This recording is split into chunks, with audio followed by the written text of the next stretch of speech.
కోటగిరి మండల కేంద్రంలో grace cancer foundation, science club of Kotagiri, diamond, Tela Ravikumar Yuvasena ఆధ్వర్యంలో నిర్వహించిన మెగా హెల్త్ క్యాంపుకు అపూర్వ స్పందన లభించింది.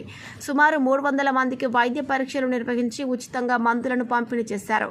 మండల కేంద్రంలోని చావిడి వద్ద మెగా హెల్త్ క్యాంపును lions governor Polavarapu Lakshmi Basaveswararao, Congress, TRS, BJP నాయకులు వల్లేపల్లి శ్రీనివాసరావు, మాజీ sarpanch Patti Laxman, MPTC Manohar, society chairman Kuchi Siddhu, Bhima Saireddy, Gandra Srinivas, Kolluru Kishore, CPI నాయకులు విఠల్ గౌడ్ ప్రారంభించారు. అనంతరం మండల కేంద్రంలోని వివిధ వార్డుల నుంచి వచ్చిన ప్రజలకు వైద్య పరీక్షలు నిర్వహించారు.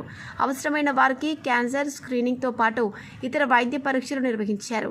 ప్రతి ఒక్కరికి రక్త పరీక్షలు, మధుమేహం పరీక్షలు, బీపీ పరీక్షలు నిర్వహించారు.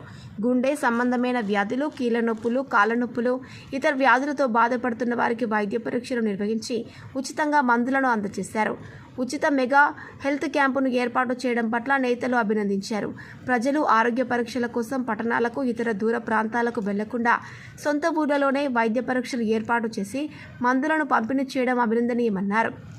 ఈ కార్యక్రమంలో నాయకులు అనిల్ దేశాయ్, జుబేర్ అహ్మద్, తెల్ల చిన్న అరవింద్, గర్దాస్, అనంత్ బాబు ఖాన్, అనంత విఠల్, అరుణ్ గౌడ్, గంగాప్రసాద్ గౌడ్, సాబీర్ జలాల్, శివచరణ్, లయన్స్ క్లబ్ ప్రతినిధులు హనుమంతరావు పటేల్, కప్ప సంతోష్, పెద్దకాపు శ్రీకాంత్, యోగేష్, బాన్స్వాడ హనుమన్లు, వీరేశం, వినోద్ పటేల్, అర్పిత్, వర్షిత్, కూచి సాయిబాబు, గ్రేస్ క్యాన్సర్ ఫౌండేషన్ వైద్య బృందం, వైద్య సిబ్బంది, ఏఎన్ఎంలు, ఆశా కార్యకర్తలు పాల్గొన్నారు.